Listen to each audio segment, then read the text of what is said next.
The Apache tribe, known for their fierce spirit and rich traditions, has a long and storied history. Originating from the southwestern United States, they are divided into several groups, including the Chiricahua, Mescalero, and Jicarilla Apaches. The Apache people were skilled hunters and gatherers, relying on the land for their food, clothing, and shelter. Their deep connection to nature was reflected in their spiritual beliefs, which honored the earth and its many creatures. As the United States expanded westward in the 19th century, the Apache faced numerous challenges. Settlers encroached on their lands, leading to conflicts over resources. The government offered treaties promising peace and protection, but these agreements were often broken or ignored. The Apache warriors fought bravely to defend their homes and way of life against overwhelming odds. Despite the struggles they encountered, the Apache maintained a strong sense of identity and community. Their oral traditions, songs, and dances passed down stories of bravery and resilience from one generation to the next. This rich cultural heritage was critical in uniting them during difficult times. However, as tensions continued to rise between settlers and Native Americans, the hope for lasting peace seemed fragile. Little did anyone know that one fateful night in a saloon would forever change the course of their lives, shattering those hopes with an unexpected act of violence.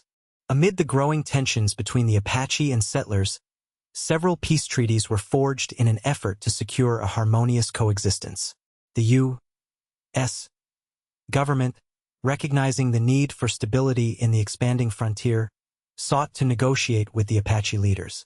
These treaties promised protection of their lands and rights in exchange for their cooperation and peace.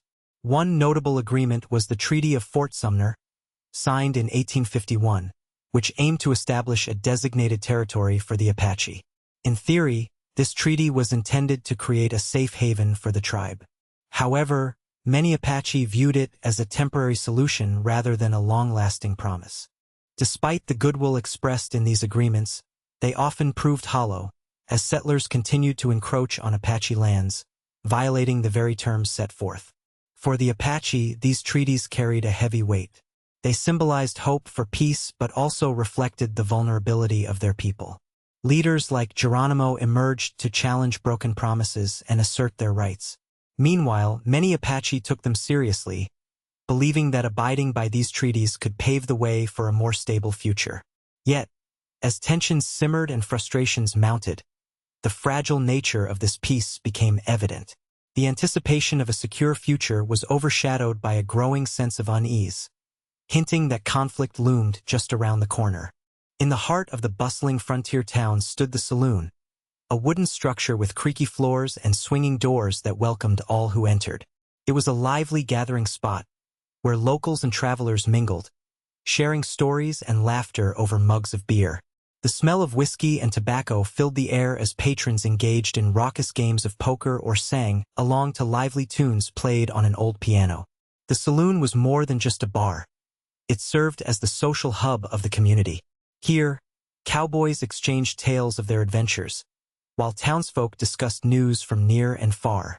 The walls were adorned with wanted posters and photographs of past events, each telling a story of its own. On any given night, you could find a mix of characters: grizzled ranchers, curious settlers, and even a few Apache visitors who sought to bridge the gap between cultures. Yet, beneath the vibrant surface lay an undercurrent of tension.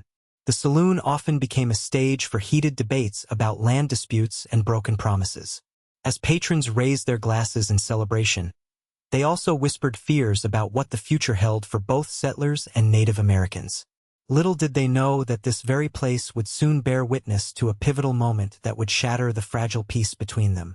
At the center of the Apache community stood their chief, a respected leader whose wisdom and bravery were well known among his people. He embodied the spirit of the tribe, dedicating his life to maintaining peace and ensuring the safety of his people.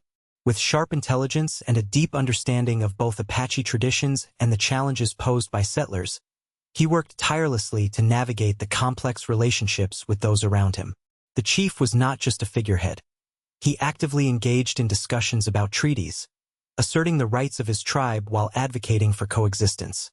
He listened to the concerns of his people, often gathering them around the fire at night to share stories and strategize on how best to protect their lands.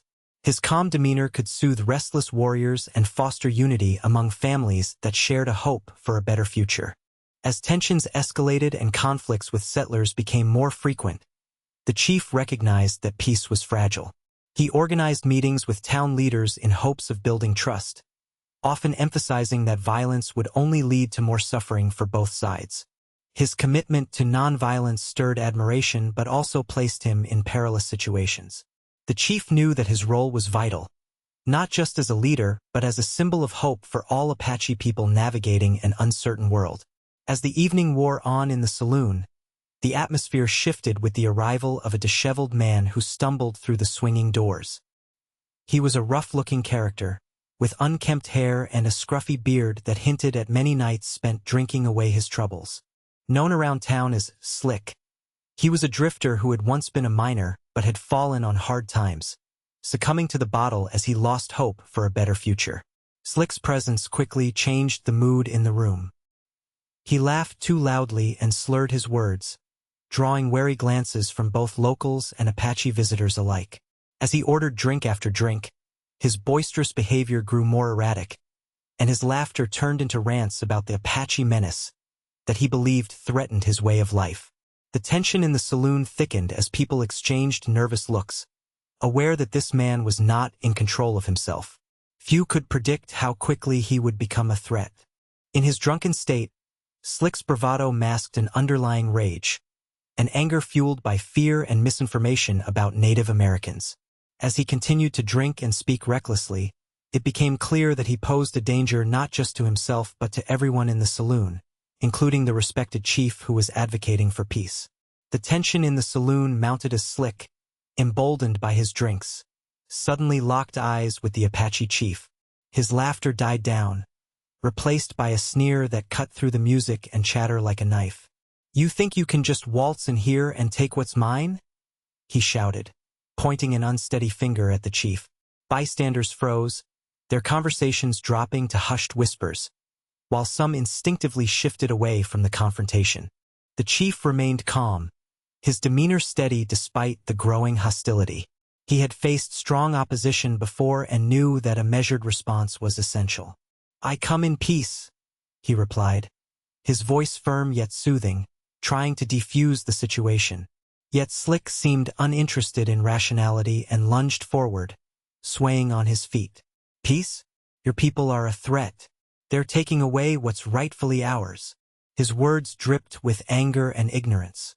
As patrons exchanged nervous glances, some reached for their weapons beneath their tables, while others urged Slick to quiet down.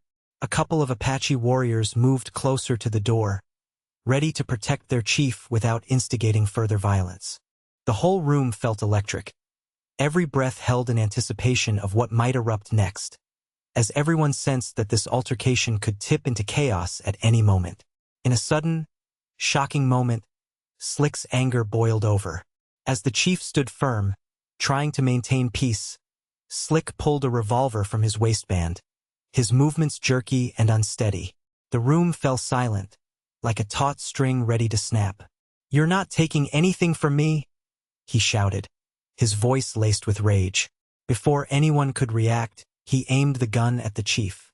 The shot rang out, echoing through the saloon like thunder. Time seemed to freeze as faces turned pale in disbelief.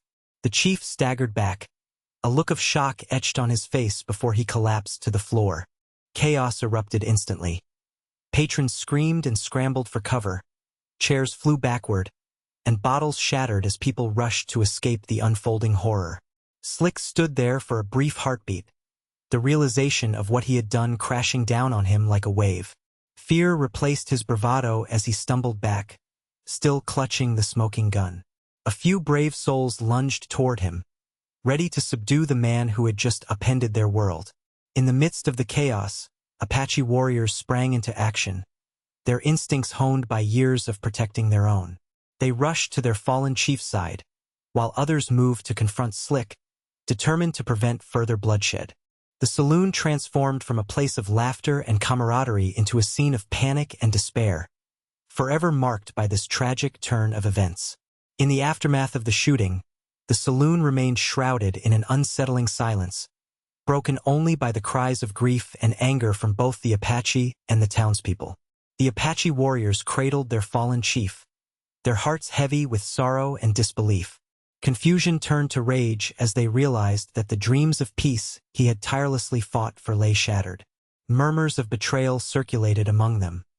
They had trusted that peace was possible, only to see it stolen away in a moment of drunken folly. On the other side, several townsfolk who had witnessed the tragedy were filled with shame and guilt. Some had seen Slick as merely a troubled drunkard until he crossed that line into violence.